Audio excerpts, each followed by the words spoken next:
Bonjour, everybody. Hi, good morning.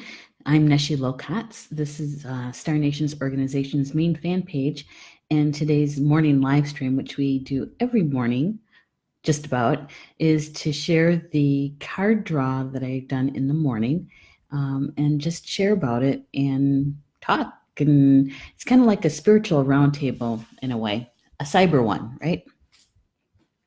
So it is Wednesday, July 4th, 2018. And for those who celebrate the United States Independence Day, have a great celebration and be safe. It's the one holiday here in the States that people can get kind of, I don't know, unsafe, between drinking and driving and trying to light off their own fireworks and the ones that you're not supposed to have. It seems like a lot of people do, though. In my neighborhood, we started last night, and hearing the bangs and the pops and that kind of thing. And I like a good fireworks. I really do. My favorite time is to be in a boat on a lake or something like that and watch the fireworks over the lake, because you get to see the reflection of the fireworks in the lake. That's my favorite. So today is Wednesday, and it is going to be a hot one today because when I got up, it was 81 degrees. I think it was 81, something like that. We're supposed to have a high of 91 and really high humidity again. So good morning, Elise and Jocelyn and Mary S. Good morning. Mary is going, hello. And that means Mary Ann is with us too. Good morning, Mary Ann. Jocelyn saying, good morning, Neshi. Happy 4th of July to you too. Hello, Jill. Good morning. This morning, I actually have iced tea. Iced tea. It's warm. It's muggy, really, really muggy. So doing a morning live stream is a good thing before the humidity hits my hair, because I have naturally curly hair. It's got a lot of body to it. And in the humidity, it doesn't always frizz, but the curls will definitely be there. And I always attribute it to my French ancestry, French Canadian. So anyway, today is it's going to be an interesting day because Paul's off, and whenever he is home, we try to do something together, even if it's just an hour or two. A lot of times what I'll do is I'll make Mom a lighter lunch, and she's got a movie or baseball on or MSNBC. And so she'll have her lunch in her room, and Paul and I will go and grab lunch someplace. And so that might actually happen today. Yay. Yay. Jill is saying, oh my God, that's what I was going to get to, then forgot. Can you hold the show for 10 minutes while I go to Tim Hortons for the tea? Well, I don't know. I'm sure I could talk about something for 10 minutes. I don't know. You're so funny, Jill. All right. So the card for today,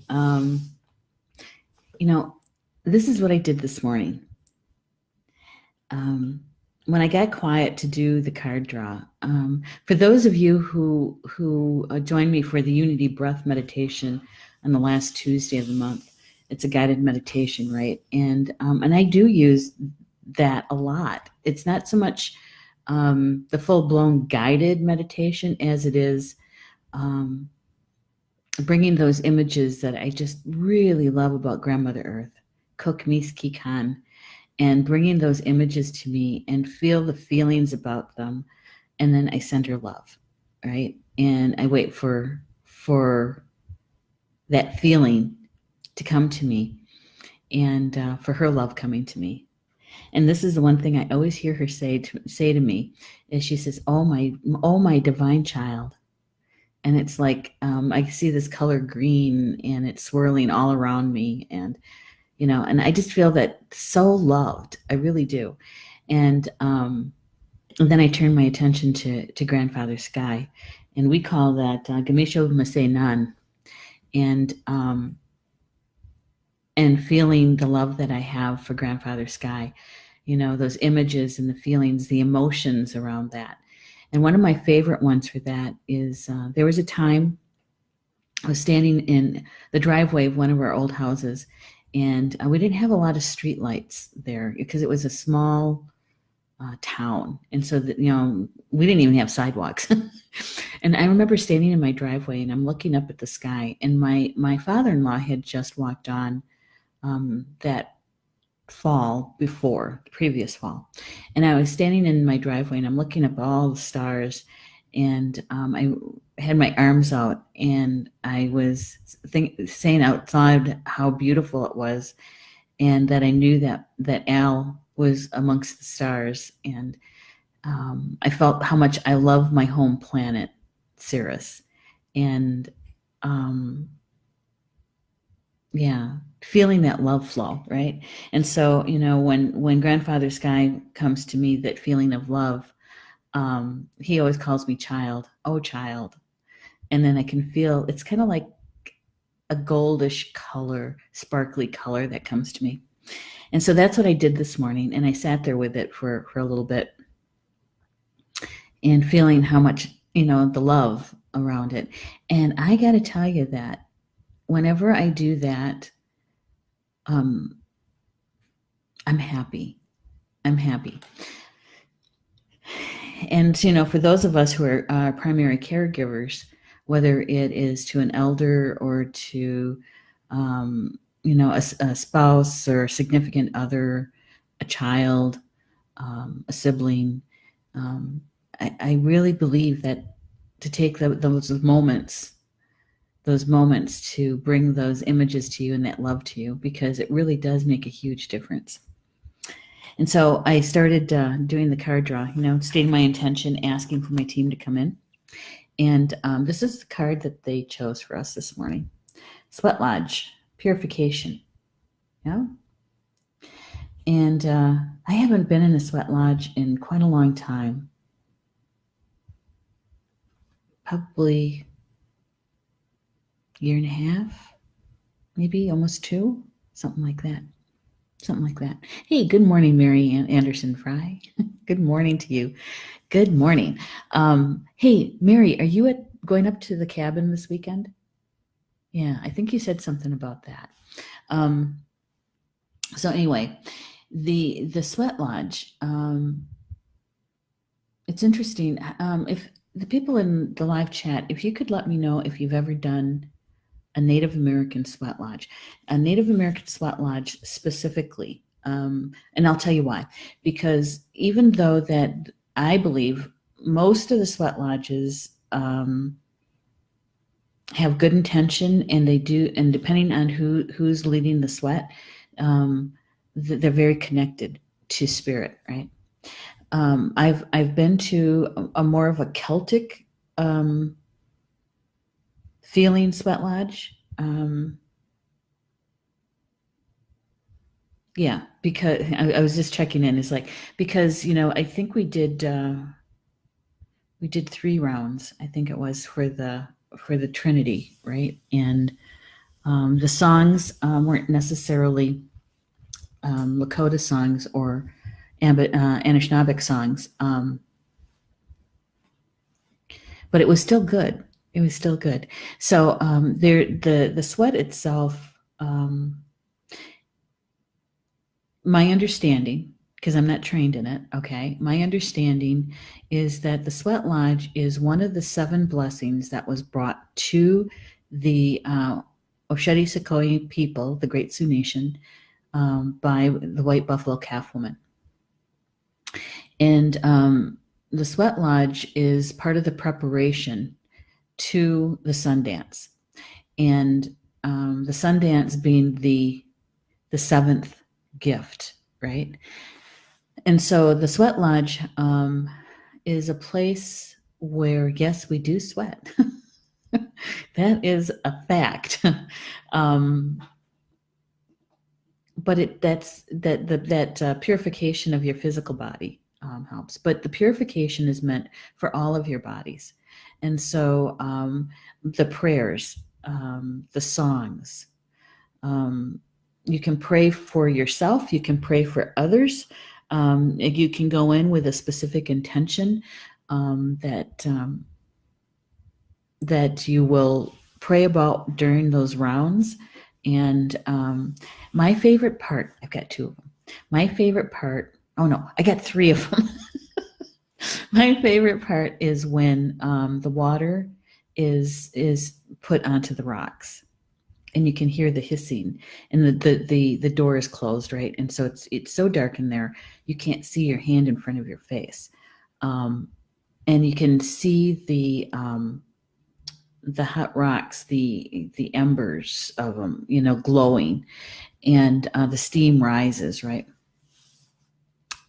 And the sage and cedar that they put on the rocks before they put the water on, they're putting the sacred herbs on, and especially the cedar will pop a little bit and spark.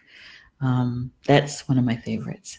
And the other one is when a round is finished and they open the door, and they open the door, and all the steam goes out the door, and especially when it's cold outside, in the fall or winter, and the steam goes out the door.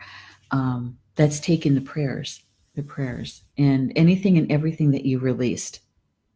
It's taking it out and sending it up to the Creator or down to Grandmother to decompose for us, right? And I just love watching the steam go out. You never see a picture of it, because that would be so disrespectful to be taking pictures of an active sweat lodge. But the memory of it makes my heart feel good. I like watching that steam rise. And the other part is when they pass the chanupa. And there could be more than one, depending on how many people brought their pipes. And but at least there's usually one in the sweat lodges that I'm familiar with. And what I love is about that part of the ceremony is how the tobacco, it's not tobacco, especially in a Lakota sweat lodge. It is conchacha, which is the willow. Okay, and you can smell the willow, and you see the smoke coming from the person's mouth as they're blowing out the smoke, and those are their prayers, right? I just love that part. It is so, I don't know if I even have a word to describe it, because it's so sacred. It really is. And then when, if they usually, the ones that I've been at, the door has been open when the pipe round starts. And so you can see the smoke rising in the shadows, because it's not completely dark at that point. There is some ambient light coming in from the outside.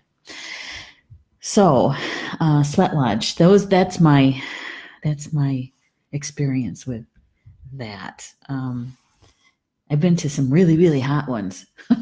Really hot.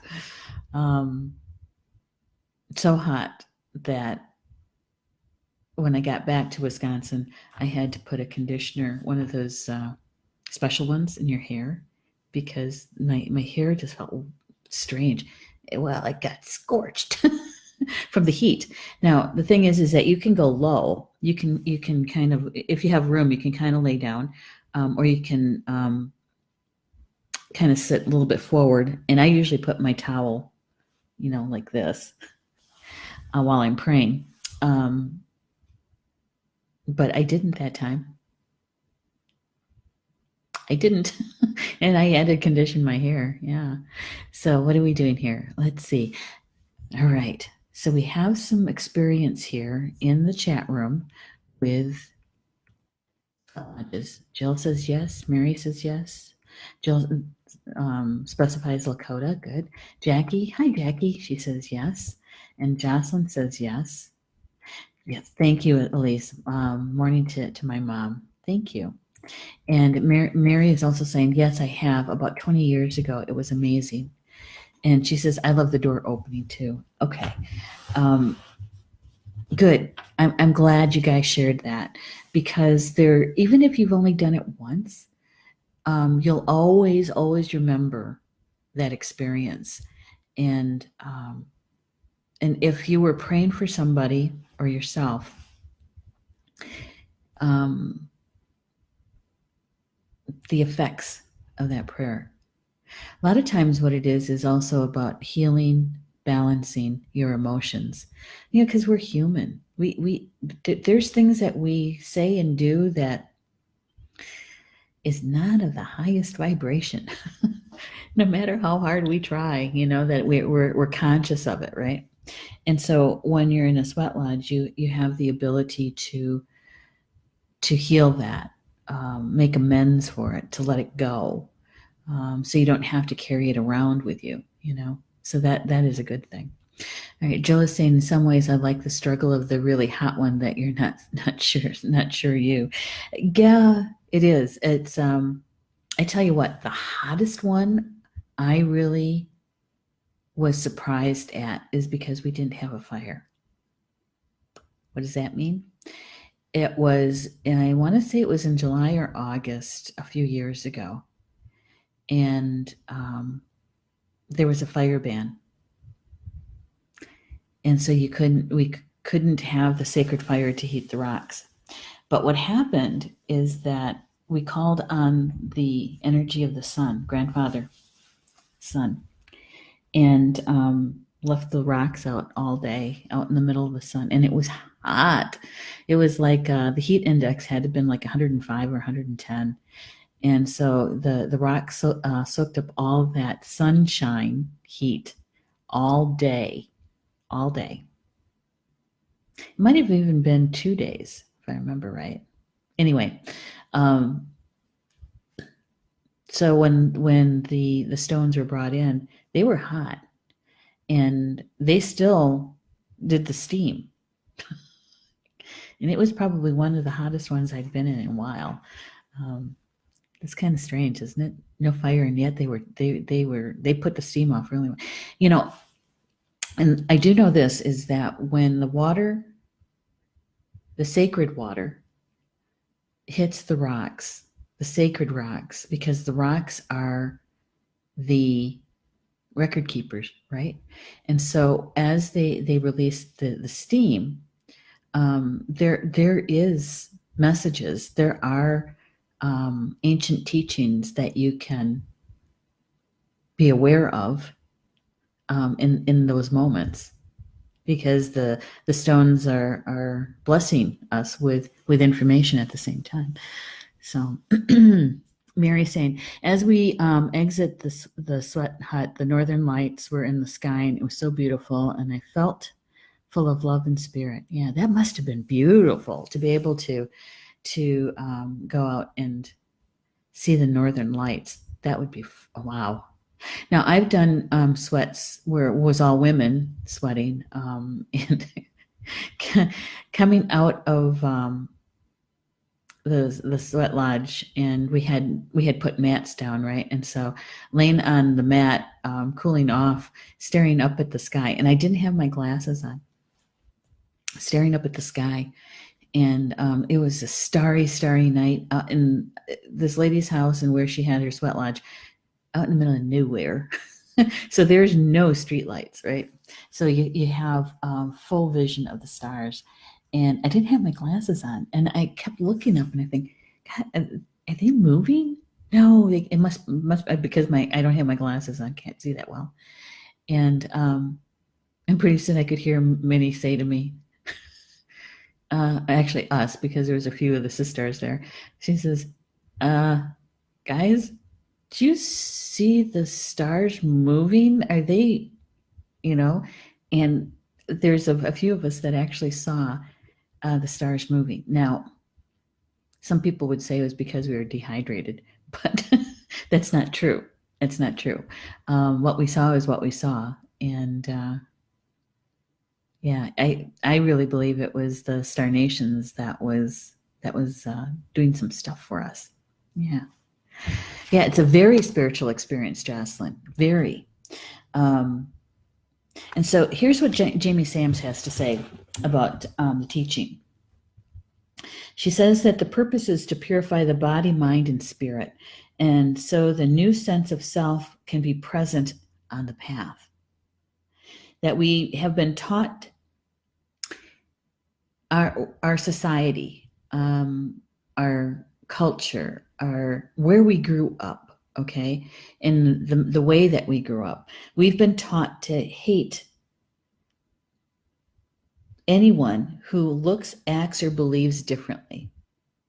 At the very least, we've been taught to be suspicious of others and to demean other customs and attitudes due to the threat they represent to our belief system.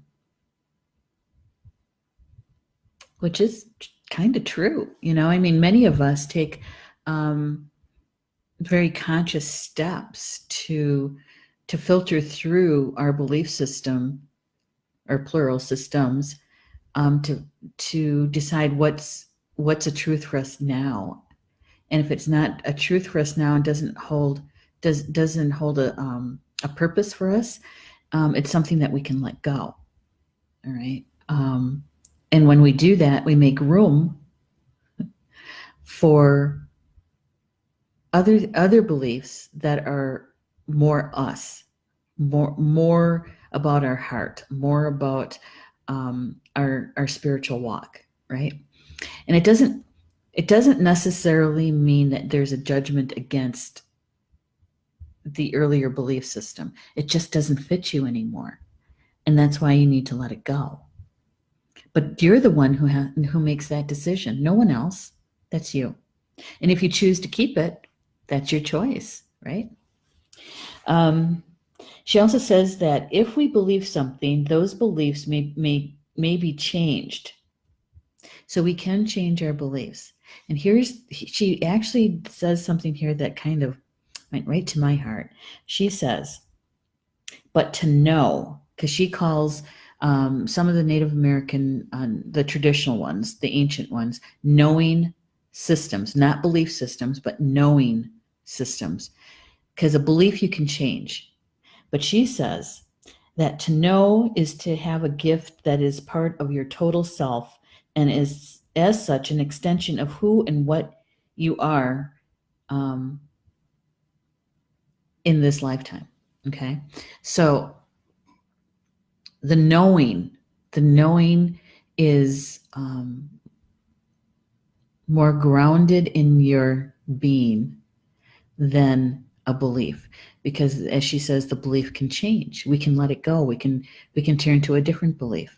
How many people do you know are no longer Catholic? They're not practicing Catholic. I don't know if they could be practicing something else, or they are people who convert to Judaism. So I know that those are religions, but they have a certain belief system that they're built on, right?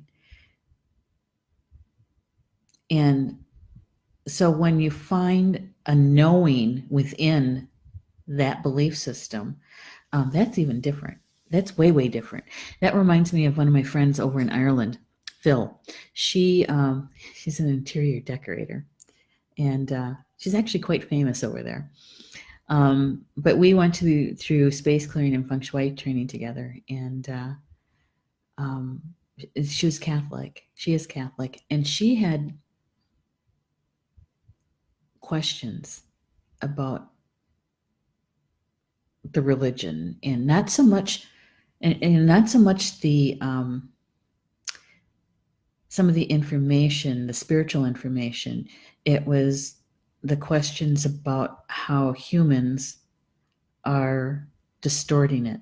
And it was during the height of the time when a lot of priests were being brought out into the open about their pedophilia, right? Yeah. And so she was very, she didn't know if she was going to stay with the church.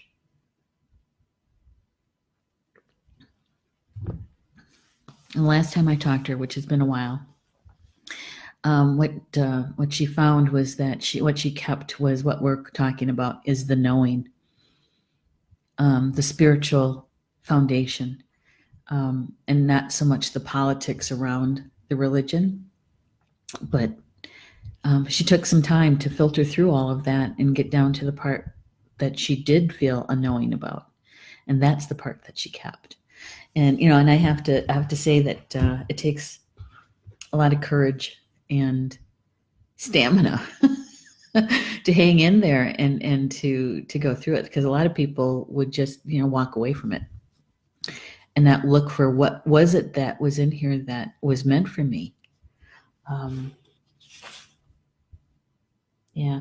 Jamie says that our beliefs can be filled with misconceptions or others' opinions, which may create impurities, which is what my friend Phil was going through, right? And she's saying that these impurities need cleansing. And the thing is that we actually know how to do that. We can go to the sweat, you can locate one if you really want, but I want you to be careful too. Discern. Ask how they've been trained, who trained them. You want to know if it's an Eastern door or a Western door, because it makes a difference. You want to know if it's co-ed, or is it just women, or is it just men? So there's things that you should know about a sweat before you go, okay? Because there are people out there that say that they're going to pour a sweat and they've never really been trained, and to be able to be the person who's in the lead of that sweat, it's a very sacred. It's very sacred, and so you have to be able to hold that sacred space for those people those souls who are in the sweat, so that they can do their healing, so that they can do their prayers, and you have to be able to hold a large wattage energy, okay? And there's people out there that what they're doing is they're charging for it and making their intention is to make the money, okay? And they're not really, their intention really isn't about the well-being of the people in the sweat. So you have to discern. Ask questions. It's okay to ask those questions. And the Eastern door is about illumination. It's about those new beginnings, right? And Jamie Sams writes about the qualities of the Eastern door, and I have to admit that it must be something coming out of the East Coast, because, or east of the Mississippi, because we talk about the blue road, or the color blue, and the Osheti Sakoi, they don't. They talk about the color black, right? And so the blue road is about spirit. And so the blue road starts in the east and ends in the west. And so when you're going into a sweat that has an Eastern door, it really is about that illumination and the spirit road, okay? And the Western door is about healings and emotions. It's about night versus day, and and the qualities of those times. And so you just you have to be aware. If your soul is calling for a Western door, be prepared. Because your emotions are going to be brought up to the surface, and so we get to face some of those things about us that need to be balanced out. We talked about that, the counting of coup, right? Facing our opponents, which is ourselves and our shadows. And so the Western door is really good about facing your shadow and healing and balancing that part of you. So, and there's not many people who pour a Western door, that's for sure. And Jill says it's a nice discernment, the knowing. Yeah, I believe so. That really made sense to me. I really felt that one. Mary is saying can be dangerous as proven in Arizona. Yep. What was his name? Something Ray. James Ray. James Ray. Yeah, he was found guilty. People died in that one. He was found guilty and of negligence. And yeah, he spent time in prison. I think he's out. And I had read someplace that he wasn't supposed to hold those kinds of ceremonies and classes and that kind of thing. But other people have told me, and I don't know if this is true or not, but that he is still teaching. I'm not sure what he's teaching. Maybe, hopefully it's not the secret stuff, right? About the secret law of attraction. Yeah, he did, Mary. Mary's saying he did it for me. Yes, he did. He charged, I think it was over $10,000 a person. And it was for the weekend at a resort, and which included this huge sweat lodge. I mean, there was over 60 people in there. Yeah. And used plastic to cover it. Yeah, there was nothing traditional about that one. There is something that Jamie Sams writes about in here, and that is we can actually cleanse ourselves as often as you feel the need to, without going to a sweat lodge to do that. And that is the use of smudging, so that you can smudge with white sage and cedar. Here in the east of the Mississippi, we're very connected to cedar because when you look in our environment, that's what grows here. And west of the Mississippi, they use sage much the same way that we use cedar. And if you look at their environment, sage grows very well out there, and it's in abundance there. And just like us, our cedar is in abundance here. And so it does the exact same thing. In fact, when you grow up with it, it's actually comforting. It's a comforting aroma to do that. Now, they do burn differently. They do. Sometimes you can get the cedar bundled like you can sage, but and the cedar should be somewhat dry, because otherwise you're not going to get much from the cedar unless you have a bit of coal, whether it's a hot coal from a wood fire, or they also sell when you burn resins. You can use the same coal that you use to burn resins with it. So it does burn a little bit differently. All right. So she goes on to write that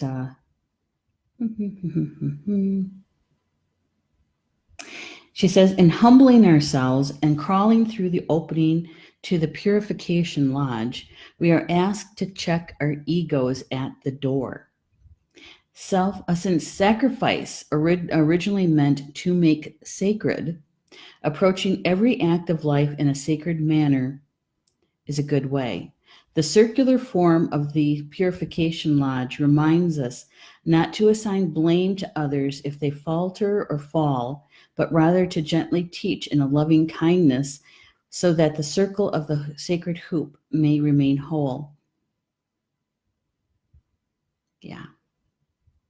And the crawling into the lodge is really about that It's like returning to the womb, okay? But it's also that act of humility and saying thank you or all my relation as you're entering,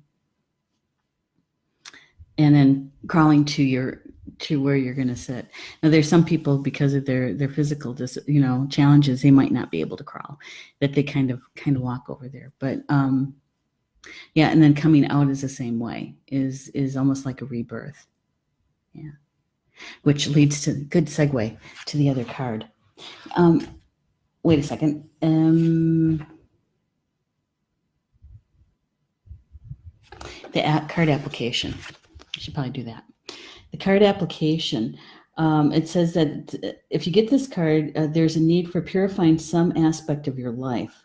This cleansing can be gentle and healing if you are willing to approach it in a sacred manner. It may be time to cleanse negative thoughts or attitudes.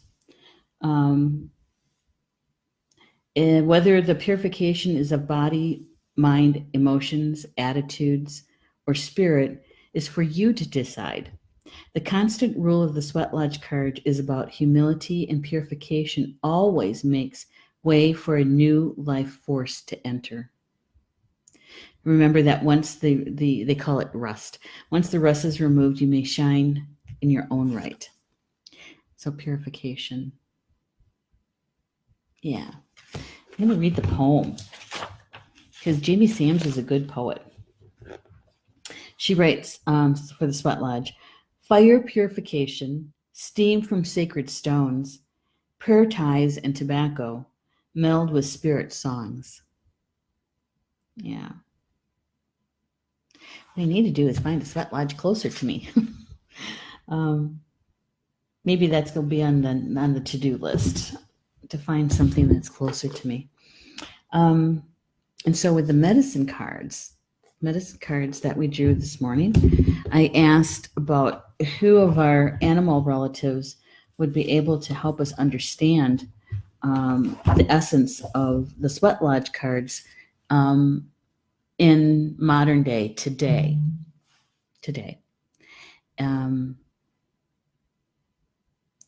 So that we can understand the energy that is flowing around us today, with the Sweat Lodge essence in it.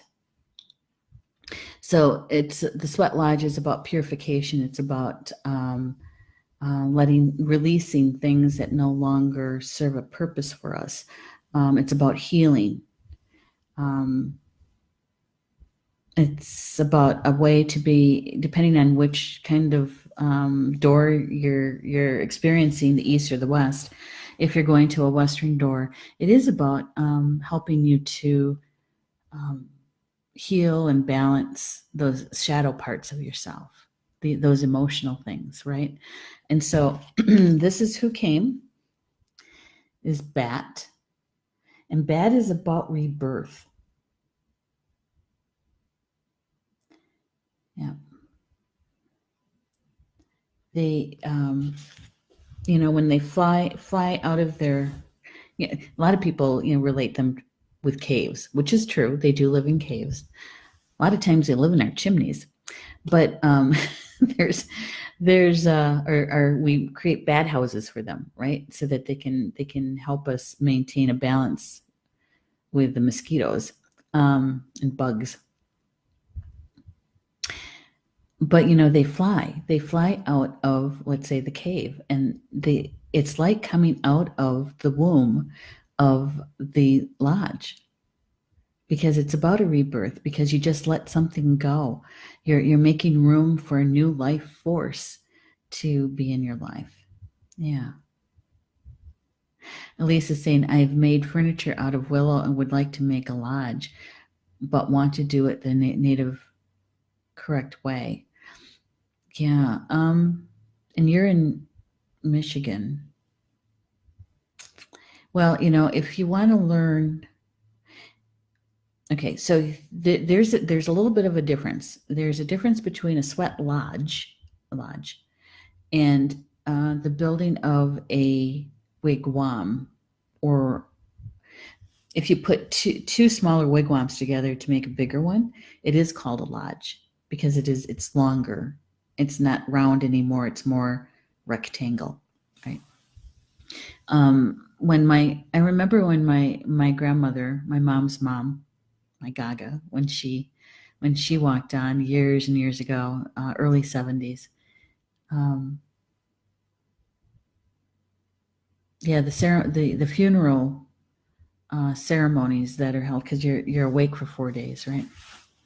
And I remember watching the men make the lodge because my grandmother was a lodge member. It's a traditional Native American religion, and she was one of the lead women in the lodge. And so when they built the lodge, watching them how they strapped them together, and they used canvas to cover, right? And from what I understand, it's the same principle as when you make a wigwam. It's just, you're putting like several of them together so you can fit more people in there. And a wigwam is more of a home. It is a place to sleep. It's a place to hold your belongings. And it's not a place that you spend a lot of time during the day in unless it's raining or cold. And Lisa's thinking sweat lodge. Well,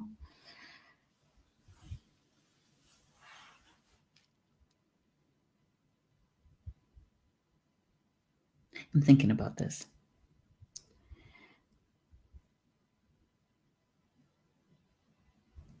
If you go to a local tribal elder or somebody there that can teach you how to build one, it's not just building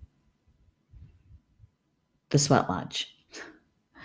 There's so much more to it.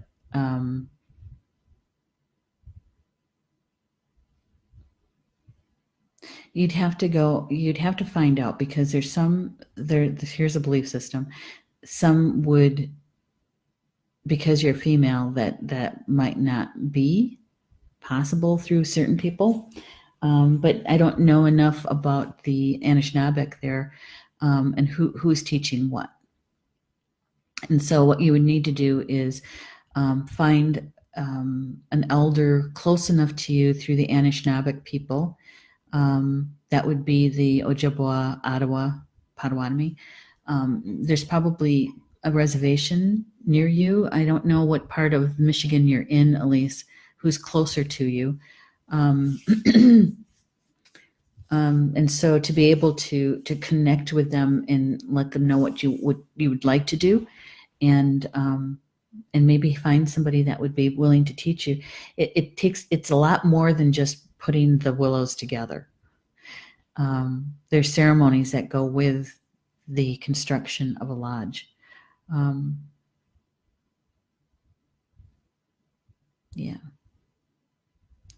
I don't know. I could probably contact maybe one or two people and find out if there's anybody who teaches that there. Yeah. Well, it's a place to start, right? So with bat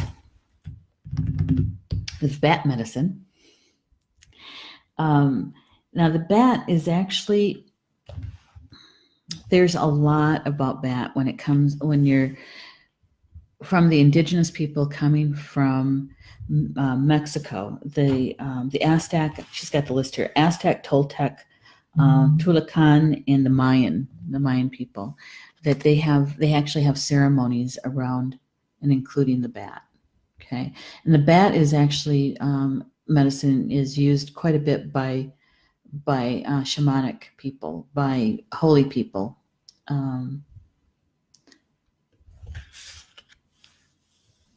And so the medicine of the bat, because they fly at night, they have a way of sensing in the dark, right? A way of sensing in the dark.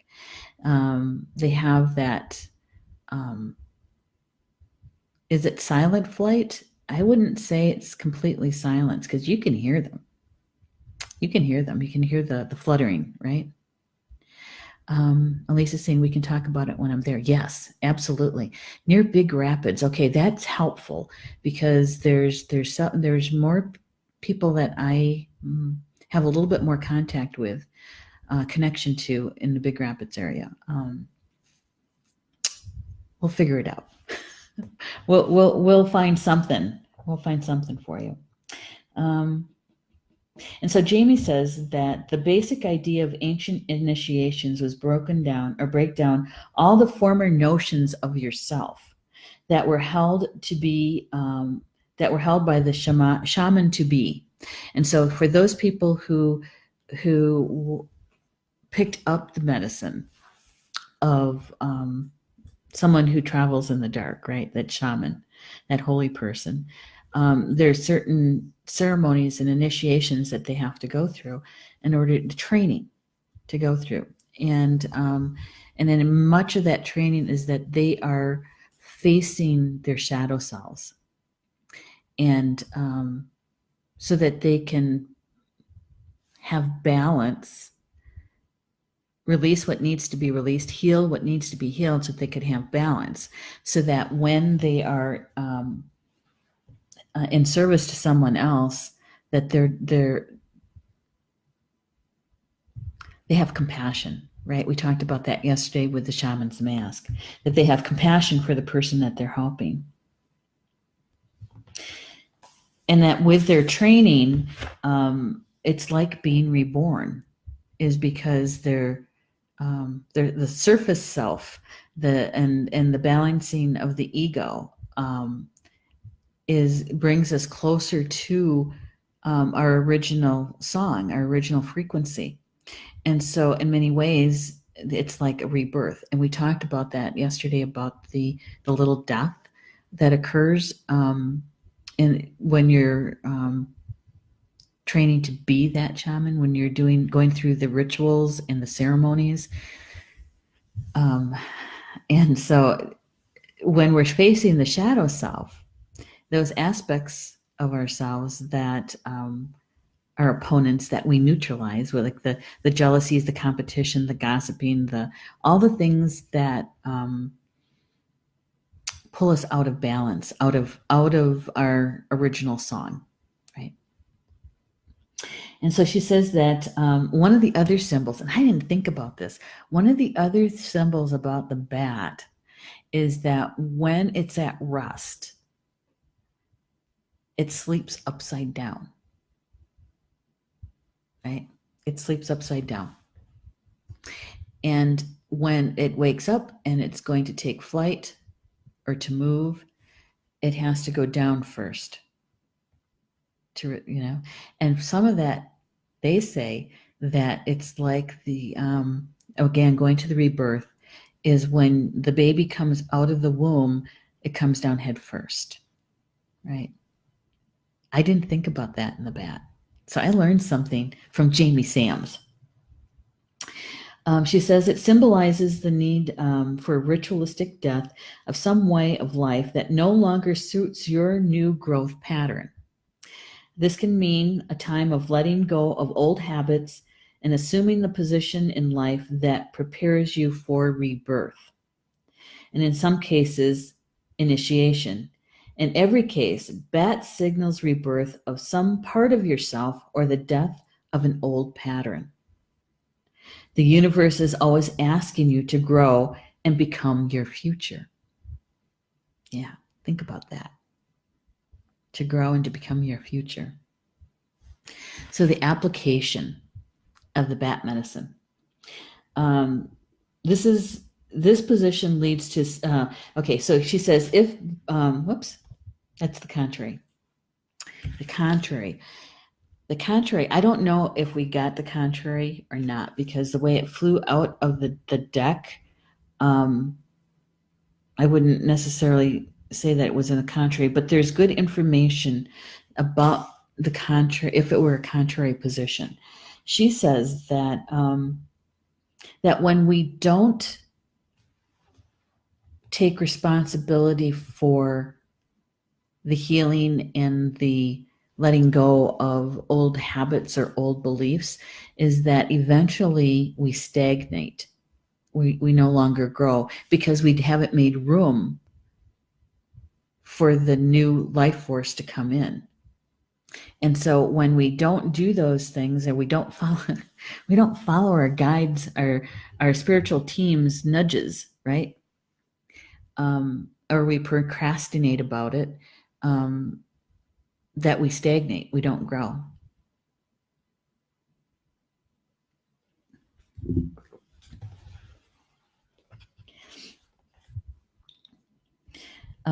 She also says that when the card is in reverse, it says to use your mind, courage, and strength to ensure an easy labor and quick delivery into your new state of understanding and growth. So, in other words, the bat medicine is telling you is to get busy and to heal what you need to heal, balance what you need to balance, so that you can begin your next experience on your earth walk, utilizing the gifts that you came in with. She says that if you are concerned with today and tomorrow, but not much further, you may forget to see down the road. There's teachings that say that you're responsible for future generations because you are the ancestor of the future. Because you're the ancestor of the future. If you're blocking yourself, you may be blocking the generations to come. I read that and I thought, holy smokes. So if we don't do our own healing, because in my world, when we heal, we're just not healing ourselves. We're also healing our ancestors 7 generations back, and we heal our descendants 7 generations forward. And so when we don't take the responsibility for our own healing, we're actually blocking our descendants. Yeah. And when we don't use our gifts, we're not preparing for the descendants. Makes you wonder, doesn't it? Mary is saying, it's so sad we have lost so much of the bay population due to disease, white nose disease or something like that. Oh, really? I didn't know that. Bat. Okay, the bat population, which is true. Very true. Heather is saying our original song, it's poignant. Yeah, because we all came in with a certain frequency, a certain vibration that's really unique to us. And that's how the Creator and those in spirit recognize us, right? And so when our song isn't in tune, that kind of slows down our soul growth, because it's kind of like searching. I know she's here somewhere. I heard her a minute ago. Where'd she go? And so, we're not receiving what we should be receiving. And so it may slow things down. But that's also a part of our experience here, our life lessons, our soul growth. Yeah. Jill is saying, ooh, blocking our descendants. Yikes. All right. Let's put this into perspective. Our ancestors, our grandparents, our great-grandparents, our great-great-great-grandparents, if they didn't do their healing, if they didn't balance out, ground, if they didn't do their healing, what did they prepare for us? Because we're their descendants.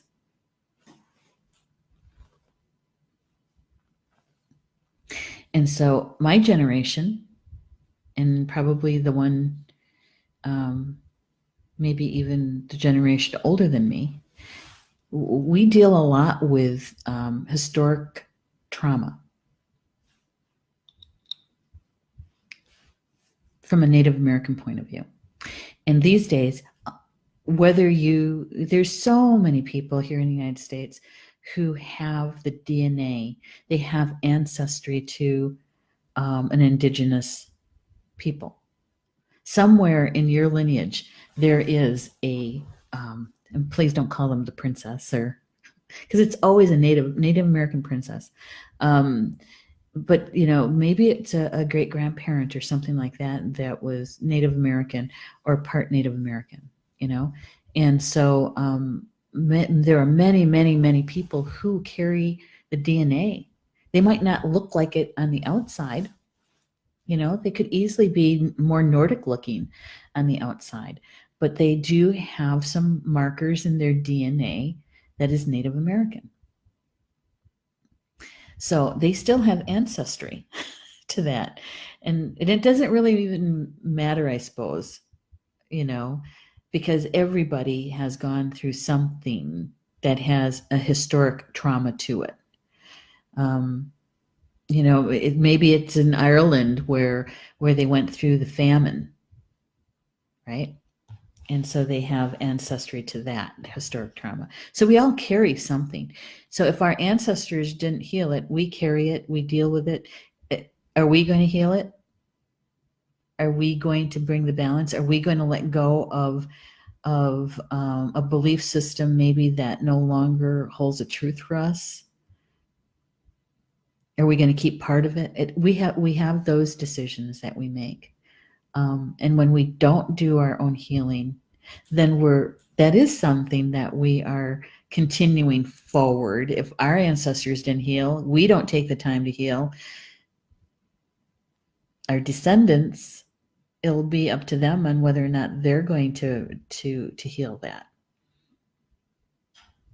Interesting stuff, isn't it? And we don't even want to get into past lives or parallel lives and because it gets so convoluted. The decision you might have made in another lifetime that could have been one of your ancestors, but it was you, your soul, in a different body, making that decision that affects you today. Gets convoluted. It's not a discussion that you have when you're really tired, because it just gets confusing. So the poem about the bat, she says, "Sacred bat flew to me from the darkness of the cave, womb-like reflections, answers it gave. Birth, death, rebirth, cycles of the whole, never ending, just eclipsed the journey of the soul." Oh, I like that one. The journey of the soul. That Jamie Sam, she certainly gives us lots to think about and to talk about, doesn't she? Jill is saying, but often our ancestors didn't. So some of us are here to do that for them. Yes, exactly. And when we procrastinate it, when we don't do it for whatever reason, then it's that's still sitting there because nobody's healed it. Oh my goodness! So we have some healing to do. We all do. And if we do it together, and we can get together like this and talk about it, and really, it can be, we can find some joy in it too. It isn't always dire. Jocelyn is saying beautiful. And she's Elisa's asking, have I ever met Jamie? No, I don't believe I have. No. I'd have to look her up. I wonder if I think she's still with us in the physical form. I don't think she's walked on. Yeah, I'm going to look her up. Good one, Elise. Motto is saying, can be a whole lifetime's work to heal the historical trauma. There's many layers there, many layers. And, I think that at a soul level, when we have the opportunity to heal an aspect of that, our soul already knows. It's kind of like a priority list, if we heal this one, there is a domino effect that when you heal a specific one, that it relates and connects to others. And so there's smaller ones that might be healed by a bigger healing. You know what I mean? Or certain aspects of others might be healed. And so I think that our soul already knows which one needs to be done, or which ones, plural, and when. It's up to us in the conscious, in the 340, I'm going to get that straight, mental mind, to make the decision that, yes, I am doing this. Yes, I am going to go to and get a shamanic healing, or yes, I am going to do, juicing, or we're going to do something to begin the healing process. Elisa's saying she must be an awesome spiritual woman, very wise. I will come with you if you could meet her. Could be a road trip. Is that what you're saying? I'm sure we'd probably have a lot more people saying they want to go if we were going to do that, Elise. So it's too funny. All right. Well, it is 11 o'clock here. I'm sorry I kept you so long on a holiday weekday. Enjoy the rest of your day. Enjoy this evening if you're going to be watching fireworks and celebrating. Be safe. And like every other day that we sign off, please just take what resonated with you today, what felt good to you. If there was a piece of information that just didn't resonate with you, and you say, I don't know about that, it's okay. Let that one go. That wasn't meant for you. It was probably meant for someone else. Or maybe we're just planting seeds, right? And just be aware of how the energy is flowing to you today. What is it about that Sweat Lodge card essence is in the energy for you to witness, to participate in? And how can bat medicine help you to do that? Yay. All right. Have a good rest of the day, and I'll see you tomorrow, okay, for the card draw. Bama Mina, until we see each other again.